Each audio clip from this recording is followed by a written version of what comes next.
काट रहे हैं। लॉन्ग चेन हंसा। अच्छा, मेरे साथ युवा मास्टर लॉन्ग चेन आओ। फुगुई को यह सुनकर बहुत खुशी हुई कि लॉन्ग चेन नीलामी के लिए चीजें लाई थी। वह उसे जल्दी से अंदर ले आया। शेष 4 युवतियां लॉन्ग चेन को मूर्खता से देख रही थीं, इस हद तक कि वह उनकी नजरों से ओझल हो गया। स्वर्ग, मैंने वास्तव में किंवदंतियों के एक व्यक्ति को देखा। यह साम्राज्य की नंबर 1 जूनियर पीढ़ी है। वह छूने के काफी करीब था। मैं खुशी से मर सकता था। फुगुई द्वारा लॉन्ग चेन का नेतृत्व एक बहुत ही शानदार निजी कमरे में किया गया था। जैसे ही उन्होंने उस निजी कमरे में प्रवेश किया, सुरुचिपूर्ण वस्त्रों में एक महिला अंदर चली गई और लॉन्ग चेन से लिपट गई। उसने फिर अपने कोमल जेड हाथों से कुछ चाय गर्म की और उसमें डुबोई। वह वास्तव में चाय की कला में निपुण थी। यंग मास्टर लॉन्ग चेन, अभी के लिए कुछ चाय का प्रयास करें। मैं जल्दी से एक मूल्यांकन खोजने जाऊंगा। आपको वास्तव में मूल्यांकन करने की क्या आवश्यकता है? फुगुई ने ध्यान से पूछा। प्रत्येक मूल्यांकन की अपनी विशिष्टताएं थीं। औषधीय गोलियां। लॉन्ग चेन थोड़ा मुस्कुराया। हालांकि फुगुई को लंबे समय से उम्मीद थी कि वास्तव में इसे सुनने के बाद भी उनकी आंखों में चमक आ जाएगी। एक क्षण प्रतीक्षा करें। मैं तुरंत एक मूल्यांकन को खोजने जाऊंगा। भगवान, कृपया कुछ चाय लें। उस चाय वाले ने उसे चाय का प्याला थमा दिया।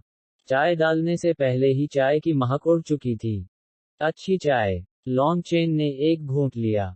जैसे ही यह उसके मुंह में गया, उसकी कोमल गर्माहट उसके चारों ओर फैल गई और स्वाद ने उसकी आत्मा को भी हिला दिया। यह एक अच्छी चाय है, और इसे परोसने वाला और भी अच्छा है। लॉन्ग चेन ने टी मास्टर को देखा और हंसा। महिला थोड़ी लाल हो गई। उसने बेहद प्यारे तरीके से अभिनय करना शुरू कर दिया, लेकिन जैसे ही उसने ऐसा किया, लॉन्ग चेन की उसमें जो शुरुआती दिलचस्पी थी, वह तुरंत गायब हो गई। उस महिला का चाय कौशल अत्यंत उत्तम था। उसके समय और तापमान पर नियंत्रण और डालने के कारण लॉन्ग चेन को उसके लिए थोड़ी प्रशंसा महसूस हुई। आखिरकार, सभी शिल्पकार सम्मान के पात्र थे। लेकिन जब उसने पुरुषों को अपनी ओर आकर्षित करने के लिए अपनी हरकतें शुरू की, तो लॉन्ग चेन की प्रशंसा घृणा में बदल गई। उसने अब चाय भी नहीं पी और बस आंखें बंद कर लीं।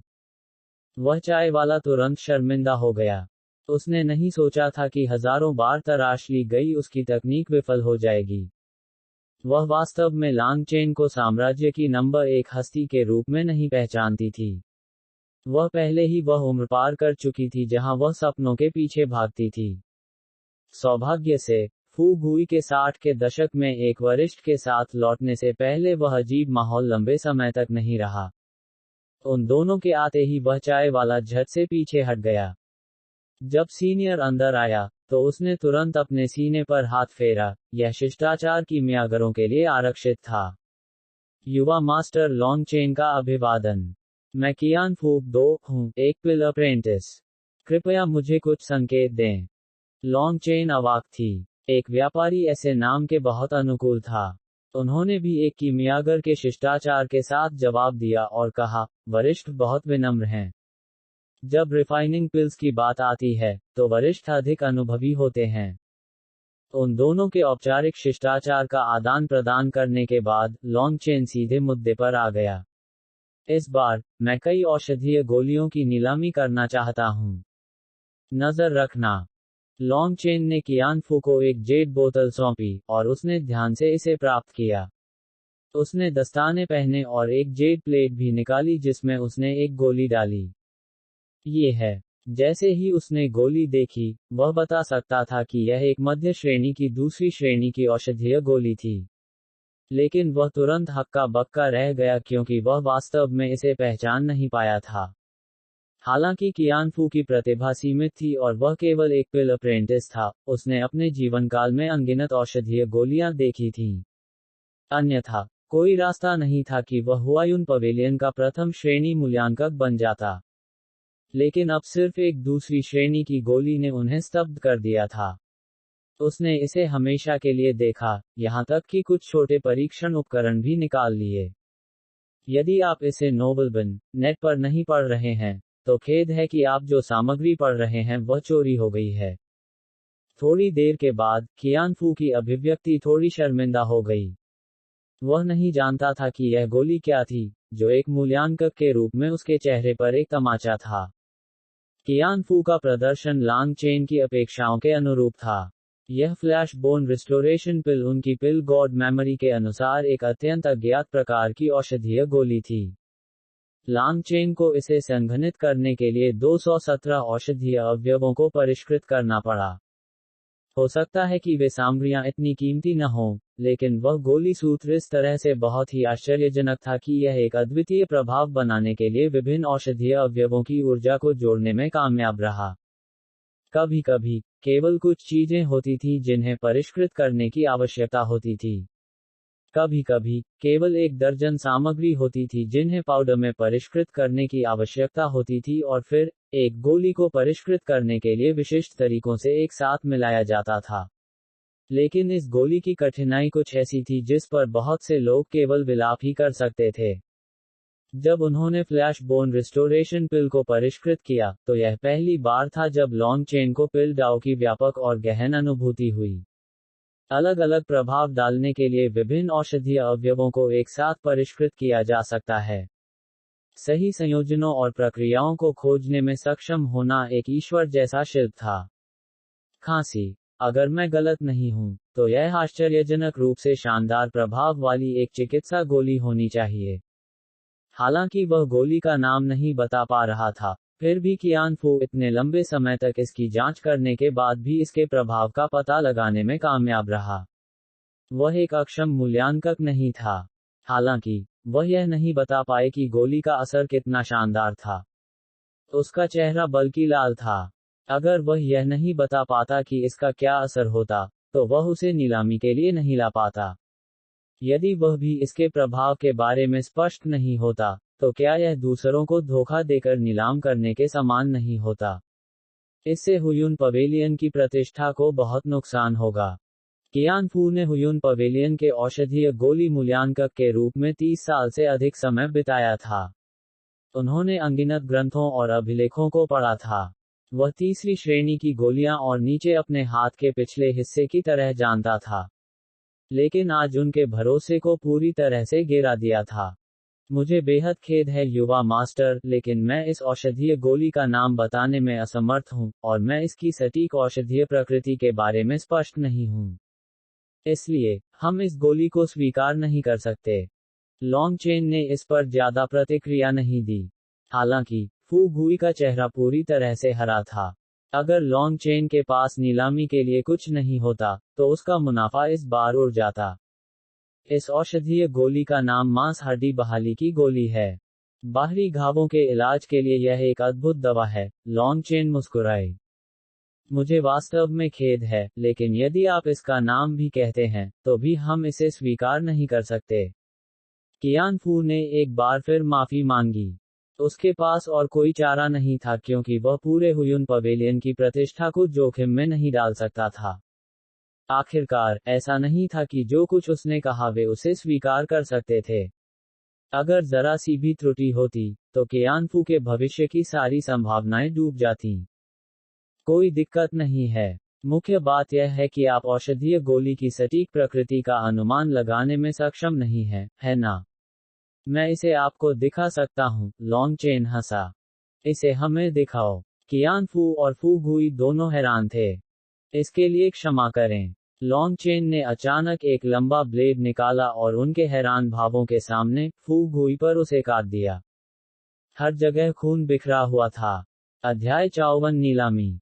अनुवादक बोन टू बी। दोपहर का सूरज हुआयुन मंडप पर चमक रहा था, जिससे यह सामान्य से अधिक राजसी और भव्य दिखाई दे रहा था। चिलचिलाती धूप के बावजूद भी अनगिनत लोगों का हुजूम उमड़ पड़ा। हुआयुन पवेलियन के सामने एक विशाल नीलामी हॉल था जो पहले से ही पूरी तरह से भरा हुआ था। जिन लोगों को आमंत्रित किया जा सकता था, वे सभी अत्यधिक धनी थे, उच्च पदस्थ थे, या सच्चे विशेषज्ञ थे। हाहा, मैं पहली बार हुआयुन पवेलियन की नीलामी में शामिल हो रहा हूं। यह वास्तव में रोमांचक है। शॉहू एक निजी कमरे में उत्सुकता से बाहर की ओर देख रहा था। शीफैंग, फैटी यू और अन्य अपनी उत्तेजना को नियंत्रित करने में शाओहो से ज्यादा बेहतर नहीं थे। वे अपने कांच के कमरे से बाहर देख सकते थे, जिससे वे बाहर होने वाली हर एक चीज को स्पष्ट रूप से देख सकते थे, लेकिन कोई भी उनके कांच के कमरे में नहीं देख पा रहा था। वे देख सकते थे कि राजधानी के सभी प्रसिद्ध और शक्तिशाली लोग आ गए हैं। आमतौर पर वे ऐसे लोग होते थे जिन्हें वे केवल ऊपर देख सकते थे, लेकिन अब वे लोग केवल भीड़ के बीच बैठ सकते थे जबकि वे अपने ऊपर एक निजी कमरे में बैठते थे। हम लॉन्गचेन की प्रसिद्धि के कारण ही यहाँ पहुँचे हैं। अन्यथा, हमें अपने पूरे जीवनकाल में शायद इस तरह का इलाज कभी नहीं मिलेगा। शी फैंग ने आह भरी। शी फैंग पहले ही पूरी तरह ठीक हो चुका था, लेकिन इसके बावजूद शी फैंग को अभी तक इतना कड़ा झटका कभी नहीं लगा था। पिछली बार उस नुकसान के बाद शी फैंग ने उबरने के लिए कड़ी मेहनत की थी और आपदा से लाभ उठाने में कामयाब रहे। उसका दृढ़ संकल्प और भी मजबूत हो गया था, और वह बार बार टूट गया था। रक्त संक्षेपण के तीसरे स्वर के चरण में आगे बढ़ रहा था। वह मध्य रक्त संघनन क्षेत्र में प्रवेश करने से केवल एक कदम दूर था। यहाँ तक शी फैंग के पिता भी केवल मध्य रक्त संघनन क्षेत्र में थे। इस प्रकार, उसे शी फैंग से बहुत उम्मीदें थीं। दरअसल, शी फैंग के इतनी तेजी से आगे बढ़ने का कारण उनके अपने प्रयास और लॉन्गचेन की औषधीय गोलियों के कारण भी था। शी फैंग की हार और पीड़ा लॉन्गचेन के साथ उनके संबंधों के कारण थी। इससे लॉन्गचेन को थोड़ी शर्मिंदगी महसूस हुई थी, और उसने चुपके से शी फैंग को एक फाउंडेशन एस्टेब्लिशमेंट पिल दे दी थी। इसने उन्हें अपनी नींव को पूरी तरह से स्थिर करने की अनुमति दी थी। शक्तिशाली औषधीय प्रभाव ने उसे अपनी बेड़ियों को आसानी से तोड़ने की अनुमति दी थी, जिससे वह बार बार आगे बढ़ सके। ठीक है, हुआयुन पवेलियन आपके साथ इतना महत्वपूर्ण व्यवहार क्यों करेगा, भाई लॉन्ग? वे तुम्हें इतना आलीशान कमरा क्यों देंगे? शी फैंग थोड़ा हैरान था। नीलामी हॉल में दसियों हजार लोग आ सकते थे, लेकिन वहां केवल 10 निजी कमरे थे। वे अत्यधिक महत्वपूर्ण मेहमानों के लिए आरक्षित थे। यह कहना उचित था कि लॉन्गचेन को अभी उस स्थिति तक पहुंचना था जहां वह एक निजी कमरे के लिए योग्य था। आपको लगता है कि उन्होंने हमें मुफ्त में एक निजी कमरा दिया है? एक बार नीलामी शुरू होने के बाद, हमें कुछ पागल पैसे खर्च करना शुरू करना होगा, लॉन्गचेन हंसे। यह संभव नहीं है। इस वार्षिक नीलामी में सब कुछ अविश्वसनीय रूप से मूल्यवान है। यहाँ तक अगर हम खुद को बेच देते हैं, तब भी हम कुछ भी नहीं खरीद पाएंगे, शी फैंग ने कहा। हम चाहते हुए भी आपको नीलाम नहीं कर सकते थे। आपके फिगर के साथ, आपको टुकड़ों में बेचना बेहतर होगा, फैटी यू ने मजाक किया। हम भाई लॉन्ग के साथ हैं। तुम किस बारे में चिंतित हो? लॉन्गचेन हंसे, चिंता मत करो। कोई आने वाला नहीं है और हमें बाहर निकाल देगा। ओह, वह भी आ गया है। लॉन्गचेन को जो आश्चर्य हुआ वह यह था कि उसने अचानक एक परिचित व्यक्ति जिया चांगफेंग को देखा। लॉन्गचेन ने अपने दांत पीस लिए। वह कमीना अभी भी नहीं छोड़ा था। वर्तमान जिया चांगफेंग पहले ही अपने स्वतंत्र और आसान तरीके से लौट आया था। वह वर्तमान में क्राउन प्रिंस चुयांग के साथ हंस रहे थे और बात कर रहे थे। उनके पीछे एक खूबसूरत महिला भी थी जिसे लॉन्गचेन ने गोली की लड़ाई में जिया बाइची को हराया था। उनके आसपास कई पहरेदार भी थे। वे सभी गार्ड युवा थे और 30 से कम उम्र के थे, लेकिन इसके बावजूद, वे सभी रक्त संघनन विशेषज्ञ थे। और जब लॉन्गचेन की नज़र उन लोगों में से एक पर पड़ी, तो उसे एक परिचित आध्यात्मिक उतार चढ़ाव महसूस हुआ। उस उतार चढ़ाव ने उन्हें शुरुआत के बारे में सोचने पर मजबूर कर दिया जब उन्होंने ली हाओ को हराया था। बांस की टोपी पहने एक व्यक्ति ने ली हाओ को मारने के लिए एक गुप्त हथियार का इस्तेमाल किया था ताकि वह किसी भी रहस्य को लीक न कर सके। उसने एक टोपी पहन रखी थी जिससे उसका चेहरा ढका हुआ था, और वह बहुत तेजी से आगे बढ़ रहा था। लेकिन एक कीमियागर के रूप में, लॉन्गचेन की आध्यात्मिक शक्ति बेहद संवेदनशील थी। उसे उस व्यक्ति का चेहरा देखने की जरूरत नहीं थी। वह उस व्यक्ति की पहचान करने के लिए पूरी तरह से उस आध्यात्मिक उतार चढ़ाव पर भरोसा कर सकता था। ऐसा इसलिए था क्योंकि प्रत्येक व्यक्ति का आध्यात्मिक उतार चढ़ाव अलग था। यह सुगंधित कुत्ते की नाक के समान कीमियागर की एक विशेष क्षमता थी। उससे गलती नहीं हो सकती थी। तो वह वास्तव में युवराज के लोगों में से एक है। लॉन्गचेन की आंखें सिकुड़ गईं। क्या चू यांग इस सब के पीछे का मास्टरमाइंड हो सकता है? लेकिन जैसे ही वह इस विचार के साथ आया, युवराज पहले ही जिया चांगफेंग को दूसरे निजी कमरे में ले आया। देखो, चौथा राजकुमार भी आ गया है, शॉ हो ने कहा। कांच की दीवारों के माध्यम से देखते हुए, लॉन्गचेन ने देखा कि चौथा राजकुमार भी राजकुमारों के दूसरे समूह के साथ आया था। हालांकि, उन्होंने चू फैंग को नहीं देखा। सबसे अधिक संभावना है कि वह खेती कर रहा था। चौथा राजकुमार और अन्य राजकुमार भी एकांत कमरे में दाखिल हुए। हालांकि, यह एक अलग निजी कमरा था जिसमें युवराज और जिया चांगफेंग ने प्रवेश किया था। हे, आज हम महसूस करते हैं कि राजकुमार हर दिन कैसा महसूस करते हैं, शॉ हो ने मजाक किया। उनके लिए भी राजकुमारों के स्तर के लोगों की तरह एकांत कक्ष में बैठना एक बहुत बड़े सम्मान की बात थी। वे सभी जानते थे कि राजकुमार एक निजी कमरे में प्रवेश कर सकते थे क्योंकि उनकी उच्च स्थिति और उनके पास कितना पैसा था। इस समय, एक पतला आदमी नीलामी हॉल में चला गया। उनका रंग गोरा था, और पहले से ही 40वें वर्ष में होने के बावजूद, वह अभी भी बहुत सुंदर दिखते थे। लेकिन वह सुंदरता स्त्रैण लग रही थी। इस तरह के स्त्रीत्व के लिए एक आदमी पर प्रकट होने के कारण लॉन्गचेन को थोड़ा ठंडा महसूस हुआ। जैसे ही उस व्यक्ति ने प्रवेश किया, शोरगुल वाला हाल तुरंत और भी दब गया। कई लोगों ने अपना मुंह पूरी तरह से बंद कर लिया। वह व्यक्ति फीनिक्स क्राई एम्पायर के सबसे शक्तिशाली विशेषज्ञों में से एक है। Marquis Yang Zhao, Shi Fang ने कुछ कठिनाई के साथ कहा। Marquis young Zhao, martial Wu Yi और मार्क्विस लॉन्ग तियानिक्सियाओ फीनिक्स क्राई एम्पायर के 3 शीर्ष विशेषज्ञ थे। आमतौर पर, उन्हें मार्क्विस यंग, मार्क्विस वु और बॉर्डर सेपरेशन मार्क्विस कहा जाता था। लॉन्गचेन का दिल कांप उठा, और वह उस महिला पुरुष को बेहतर तरीके से देखने के लिए मुड़ा। वह व्यक्ति अपने पिता के समान ही प्रसिद्ध था।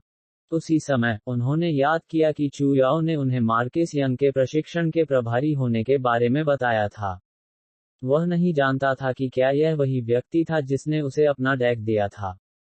जब लॉन्गचेन मार्क्विस यंग की जांच कर रहा था, मार्क्विस यंग ने अचानक उसकी दिशा की ओर देखने के लिए अपना सिर उठाया। उसकी संकीर्ण आंखों से प्रकाश की एक किरण निकली, और उसकी निगाहें मानो दीवार से होकर जा रही थीं। लॉन्गचेन का दिल उछल पड़ा।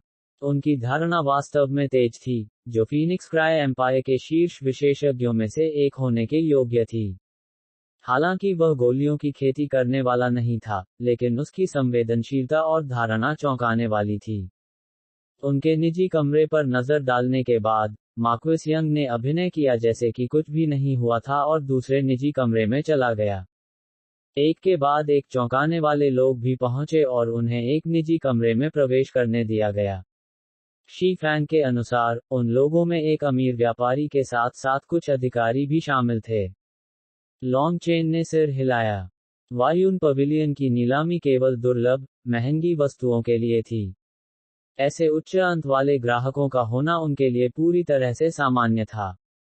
हमारे हुयुन पवेलियन की वार्षिक बैठक में सभी का स्वागत है। मैं हुयुन पवेलियन का मुख्य नीलाम करता हूँ। एक फूलदार आवाज निकली और हॉल का ध्यान खींचा। एक खूबसूरत महिला को प्रकट करते हुए, मंच पर पर्दा धीरे धीरे किनारे की ओर खींचा गया। उस महिला ने चौंका देने वाली चीखों के साथ भीड़ को तुरंत बाहर निकाला। उसकी खूबसूरती बिल्कुल चौंकाने वाली थी। वह लगभग 25 वर्ष की दिखाई दी। उसकी सुंदर, संकीर्ण आंखें और अति सुंदर चेहरा बेहद मोहक था। उसके बारे में सबसे चरम चीज थी वह पतले कपड़े जो उसने पहने हुए थे। वे कम कटे हुए थे, जिससे लोगों को नीचे की पीली कोमल त्वचा दिखाई दे रही थी। शायद, अगर इतना ही होता तो ठीक था, लेकिन सबसे डरावनी बात थी उसकी गहरी दरार जो लोगों को अंदर कूदने के लिए आमंत्रित करती दिख रही थी। लेकिन मंच पर खड़ी होने के कारण उन्हें ठीक से देख पाना संभव नहीं था। कुछ लोग चुपचाप अपने पंजों के बल खड़े हो गए और असहाय होकर वापस उदास होकर बैठ गए। उन्होंने निजी बक्सों को देखा, जिनमें एक उच्च सहूलियत थी और वे ईर्ष्या किए बिना नहीं रह सकते थे। फैटी यू, शॉ हो और अन्य लोगों की आंखें लगभग बाहर निकल आई थीं। यहाँ तक शी फैंग की निगाहें भी थोड़ी बेजान हो गईं। उनमें से कुछ पूरी तरह से स्पष्ट दीवार पर प्लास्टर किए गए थे। लॉन्ग चेन थोड़ा चिंतित भी था कि वे दीवार के खिलाफ बहुत जोर से दबा सकते हैं और नीचे गिर सकते हैं। लेकिन लॉन्ग चेन ने भी माना कि यह महिला बेहद खूबसूरत थी। हालांकि वह मेंकी से तुलना नहीं कर सकती थी, वह चुयाओ से थोड़ी अधिक आकर्षक भी हो सकती है। बेशक, जबकि इसका एक हिस्सा उसके सहज आकर्षण के कारण था, दूसरा हिस्सा उसके फायदे को बढ़ाने के लिए खुद को तैयार करने की उसकी महारत के कारण था। इस पतले कपड़ों के साथ, जो मूल रूप से कुछ भी नहीं छिपाता था, उसकी सुंदरता व्यावहारिक रूप से विनाशकारी थी, जिसने उसे केवल 60% सुंदरता से 100% से अधिक बढ़ा दिया था। लॉन्ग चेन ने फैटी यू के कंधों को थपथपाया और डांटा, क्या तुम लोग थोड़े बड़े हो सकते हो? शी फैंग और अन्य सभी ने खुद को ठीक किया और जल्दी से पीछे हट गए। फैटी यू ने हल्के से कहा, भाई लॉन्ग, चिंता मत करो। दीवार बहुत मजबूत है। यदि आप इसे नोबल बिन नेट पर नहीं पढ़ रहे हैं, तो खेद है कि आप जो सामग्री पढ़ रहे हैं वह चोरी हो गई है। मैं दीवार के बारे में चिंतित नहीं हूँ, मुझे चिंता है कि अगर आप देखते रहेंगे, तो लार फर्श को ढक सकती है। लॉन्ग चेन ने लार के पूल की ओर इशारा किया। उनके चेहरे लाल हो गए, और वे झट से अपने स्थान पर लौट गए। वे भी लॉन्ग चेन के आत्मनियंत्रण की प्रशंसा किए बिना नहीं रह सके। वह महिला पहले से ही भीड़ की प्रतिक्रिया के लिए अभ्यस्त थी और बिल्कुल भी असहज नहीं लग रही थी। इसके बजाय, उसने वास्तव में भव्य रूप से घोषणा की, मैं याओ निकियन हूं और आप मुझे निकियन कह सकते हैं। मुझे आशा है कि जब मैं इस बार की नीलामी का कार्यभार संभालूंगा तो आप सभी मेरी देखभाल करेंगे। यह कहने के बाद, याओ निकियान ने शालीनता से थोड़ा झुककर कहा, और वह परिदृश्य जो मूल रूप से केवल निजी बक्सों से देखा जा सकता था, सभी के सामने आ गया। नीचे भीड़ से तुरंत एक बड़ा कोलाहल फूट पड़ा। लेकिन दुर्भाग्य से उनके लिए, याओ निकियन की हरकतें बेहद तेज थीं। इससे पहले कि हर कोई पूरी तरह से प्रतिक्रिया दे पाता, वह पहले ही अपनी गरिमापूर्ण स्थिति में लौट आई थी। हुआयुन पवेलियन के लिए लॉन्ग चेन की प्रशंसा बढ़ती ही गई। फुगुई से लेकर कियानफू तक, वर्तमान प्रमुख नीलामकर्ता तक, उनमें से प्रत्येक पूरी तरह से अधिक पैसा बनाने पर केंद्रित थे। उनकी नीलामी को केवल give me your money auction कहना अधिक प्रत्यक्ष होगा। लेकिन लॉन्ग चेन को यह स्वीकार करना पड़ा कि यह याओ निकियान वास्तव में कुशल था। वह पहले से ही पुरुषों के दिलों को पूरी तरह से नियंत्रित करने में सक्षम थी। उसकी मोहक हरकतें, फिर से छुपाने से पहले उसका तेज खुलासा, इस तरह के दृश्य ने सभी पुरुषों की इच्छा को जगा दिया। नीलामी अभी शुरू भी नहीं हुई थी, लेकिन कई युवा पहले से ही भारी सांस लेने लगे थे। अब, लॉन्ग चेन को याद आया कि फुगुई ने शुरुआत में उससे क्या कहा था, उनकी नीलामी के अलंकरणों के माध्यम से, उनके सभी माल अविश्वसनीय रूप से उच्च कीमत पर बेचे जाएंगे। लॉन्ग चेन ने अब इस पर विश्वास किया। दृश्य को देखते हुए, हर कोई पहले से ही याओ निकियन की गति का अनुसरण कर रहा था। वह मुस्कुराए और अपना हाथ लहराया, मंच का केंद्र धीरे धीरे खुला, और एक पत्थर का मंच ऊपर उठा। अध्याय 55 सुनहरी धारीदार बाग। अनुवादक, बोर्न टू बी। याओ निकियन की हरकतों के बाद, मंच एक खिले हुए फूल की तरह खुल गया, और एक छोटा सा पत्थर का मंच बाहर निकल आया। उस तरह का तंत्र इतना उत्कृष्ट नहीं था, लेकिन पूरा उपकरण हाथी दांत से बना था और जेड की तरह शुद्ध था, जिससे कुछ लोगों को वास्तव में झटका लगा। पत्थर के चबूतरे के ऊपर एक चमकता हुआ सुनहरा युद्ध कवच तैर रहा था। वह युद्ध कवच बेहद मोटा था, और सुनहरी चमक से उसका वजन कम से कम 100 पाउंड होना चाहिए था। इतने वजन के साथ, न तो लॉन्ग चेन और न ही ग्रैंड मास्टर यून क्यूई इसे केवल आध्यात्मिक शक्ति के साथ हवा में तैरते रहने में सक्षम होंगे। लेकिन जब लॉन्ग चेन ने अपनी आध्यात्मिक धारणा को इस पर झपट लिया, तो उसने अपना सिर हिलाया और अंदर ही अंदर डांटा। उस कवच को वास्तव में कुछ बहुत पतले प्रॉप्स द्वारा समर्थित किया जा रहा था। कवच की लंबाई और इसकी स्थिति के कारण, इसने उन सहायक प्रॉप्स को दृष्टि से पूरी तरह से अवरुद्ध कर दिया। याओ निकियन की आकर्षक आवाज सुनाई दी। यह सुनहरा कवच पूरी तरह से सोने से बना था जिसमें थोड़ी मात्रा में विन कॉपर था। यह एक प्रसिद्ध शिल्पकार से आता है, और इसका बचाव चौंकाने वाला है। याओ निकियन के हाथ में एक तलवार दिखाई दी। उसने इतनी जल्दी कवच गिरा दिया, यह कई लोगों की आंखों में वज्रपात जैसा था। इससे पहले कि वे प्रतिक्रिया कर पाते, स्लैश की गति से एक ठंडी आंधी ने सभी को उड़ा दिया, और सुनहरे कवच से एक स्पष्ट बजने लगा। उसके स्लैश ने अभी अभी सभी को पूरी तरह से चौंका दिया। हुआयुन मंडप वास्तव में मजबूत था, बस एक नीलामकर्ता एक रक्त संघनन विशेषज्ञ था। और उसकी स्लैश की गति से, यह स्पष्ट था कि उसके हमले में जरा सा भी नुकसान नहीं हुआ था। वह रक्त संघनन चरण की एक सच्ची विशेषज्ञ थी। उनमें से कुछ लोगों ने, जिन्होंने उस मोहिनी स्त्री को वापस अपने घरों में लाने की योजना बनाई थी, तुरंत हार मान ली। हर कोई स्पष्ट रूप से देख सकता है कि मैंने अपनी पूरी ताकत लगा दी थी, फिर भी सुनहरे कवच पर एक भी निशान नहीं छोड़ पाया। इसकी कठोरता चौंकाने वाली है, याओ निकियन ने भीड़ से कहा। लेकिन उसकी मदहोश करने वाली आंखों को देखकर और अभी अभी उसके स्लैश से हुए भारी झोंके को याद करते हुए, कई लोगों को पहले से ही लगने लगा था कि वह ऐसी चीज है जिसकी कठोरता सबसे चौंकाने वाली थी। सुनहरा कवच इस बार हमारा पहला आइटम है। न्यूनतम मूल्य 1,00,000 सोने के सिक्कों पर निर्धारित किया गया है। प्रत्येक बोली अंतिम से कम 10,000 स्वर्ण अधिक होनी चाहिए। नीलामी आधिकारिक तौर पर शुरू हो गई है। यदि आप इसे नोबलबिन नेट पर नहीं पढ़ रहे हैं, तो खेद है कि आप जो सामग्री पढ़ रहे हैं वह चोरी हो गई है। याओ निकियन थोड़ा मुस्कुराया। उसने लकड़ी का एक छोटा सा हथौड़ा उठाया और हल्के से उसे अपने सामने पटक दिया। 150,000, 180,000, 250,000। अनगिनत बोली लगाने वालों ने तुरंत कार्रवाई शुरू कर दी। लेकिन नीलामी अभी शुरू ही हुई थी, इसलिए हर कोई अभी भी बहुत आरक्षित था। कीमतें केवल दसियों हजार तक बढ़ गईं। हालांकि वहां कितने लोग थे, इसके कारण कीमत में वृद्धि जारी रही। यहां तक शी फैंग भी प्रलोभन का विरोध करने में सक्षम नहीं था और उसने 2 बोलियां लगाईं, लेकिन वह जल्दी से डूब गया। लॉन्ग चेन अपना सिर हिलाए बिना नहीं रह सका। व्यापारी वास्तव में सभी दुष्ट थे। वे वास्तव में सभी का धन हड़पने की योजना बना रहे थे। यह स्वर्ण कवच निश्चित रूप से 10 लाख से अधिक में बेचा जाएगा। यही कारण है कि याओ निकियन ने इतनी कम शुरुआती कीमत को उछाला था। यह धीरे धीरे सभी को लुभाने और धीरे धीरे सभी के मूड को उत्तेजित करने के लिए था। यह मेढक को उबालने जैसा ही था। यदि याओ निकियान का प्रदर्शन बहुत मोहक होता, तो बहुत से लोग अंदर सतर्क हो जाते। हालांकि अधिकांश पुरुष अपने निचले हिस्सों के साथ सोचते थे, लेकिन इसका मतलब यह नहीं था कि सभी लोग मूर्ख थे। अब याओ निकियन बेहद शांत व्यवहार कर रहा था। वह कभी कभार ही कई शब्द कह पाती थी, लेकिन जब भी कोई ऊंची कीमत के लिए चिल्लाता था, तो उसकी घूमती हुई निगाहें हमेशा उस व्यक्ति पर थोड़ी देर के लिए चमकती और रुक जाती थीं।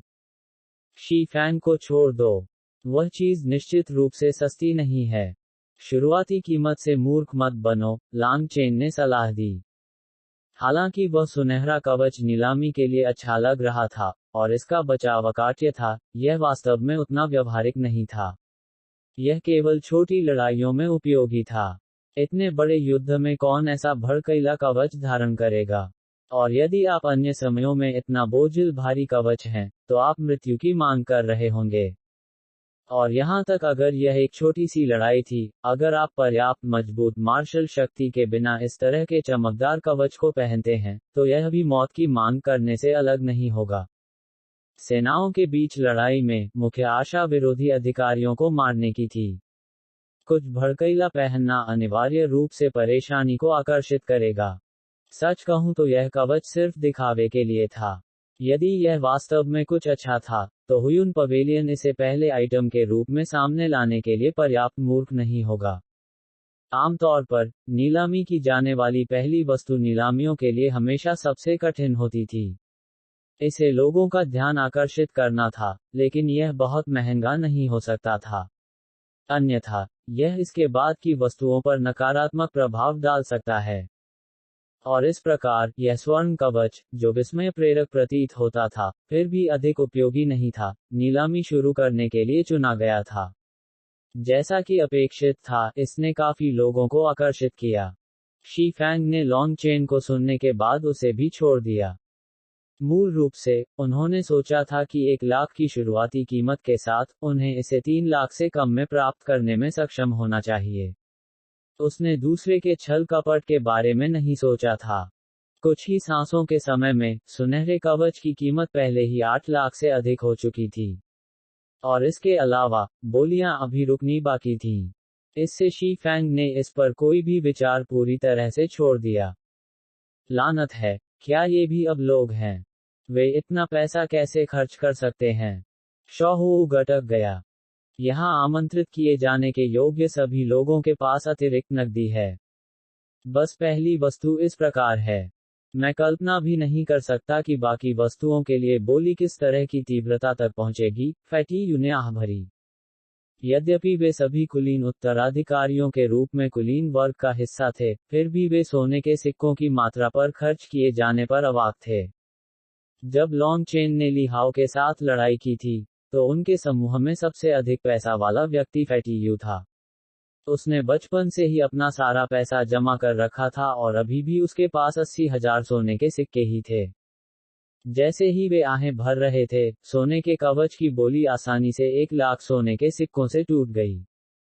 1,50,000, 1,80,000, 1,150,000। 10 लाख के पार जाने के बाद भी अभी भी 1 दर्जन लोग बोली लगा रहे थे। वे स्वर्ण कवच से पूरी तरह मुग्ध हो गए थे, और यहाँ तक कि उनकी आंखें भी कुछ लाल हो गई थीं। 1,500,000। अचानक, जिया चांगफेंग की आवाज उसके निजी कमरे से आई, जिसने बोलियों को काफी हद तक शांत कर दिया। वह वास्तव में ग्रैंड जिया के युवराज होने के योग्य है। केवल एक नजर से, वह यह देखने में कामयाब हो गया कि सुनहरा कवच कितना मूल्यवान है। क्या कोई ऊंची बोली है? याओ निकियन ने प्रशंसा में कहा। 1,510,000।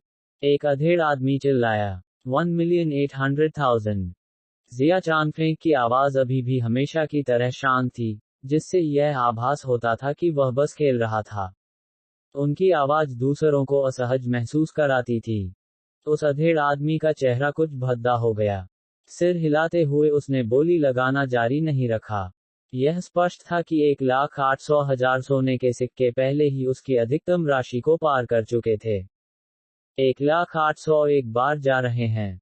1,800 2 बार जा रहे हैं। 1,800,000 में बिका।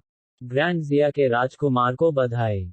इस सुनहरे कवच को खरीद कर आप इस बार नीलामी के पहले विजेता बन गए हैं। बधाई हो। लोगों को सहज और सहज महसूस कराने के लिए याओ निकियन के शब्दों को पूरी तरह से ट्यून किया गया था। लॉन्ग चेन के पास यह स्वीकार करने के अलावा कोई विकल्प नहीं था कि वह वास्तव में एक कुशल व्यवसायी महिला थी। हाहा, यह बस थोड़ा सा पैसा है। मुझे आश्चर्य है कि क्या इस राजकुमार में युवा कुमारी को शाम के भोजन पर आमंत्रित करने की योग्यता है। जिया चांगफेंग अचानक अपने निजी कमरे से बाहर चला गया और उसने याओ निकियन को रात के खाने के लिए कहा। आदरणीय ग्रैंड जिया राजकुमार, यह छोटा व्यक्ति इस तरह की महिमा को सहन नहीं कर सकता।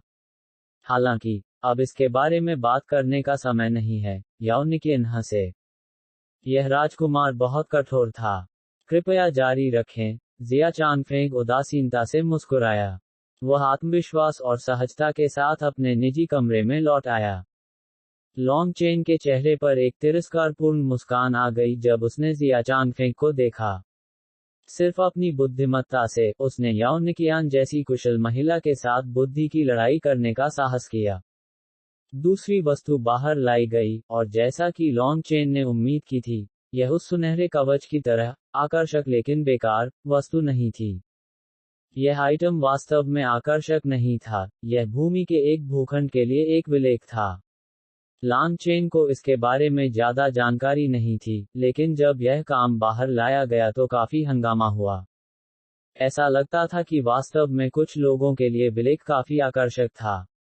वह भी हुआयुन पवेलियन की चमक के कारण था। उनके नीलामी के सामान हर किसी के लिए आकर्षक होने के लिए थे।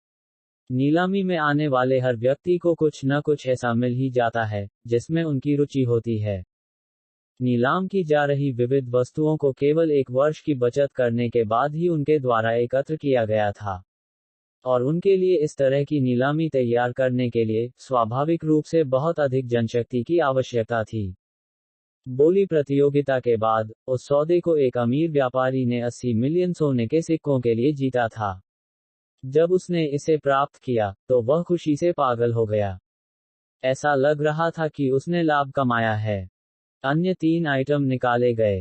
हालांकि सब कुछ बहुत नया था, उनमें से किसी भी वस्तु ने लॉन्ग चेन की दिलचस्पी को आकर्षित नहीं किया।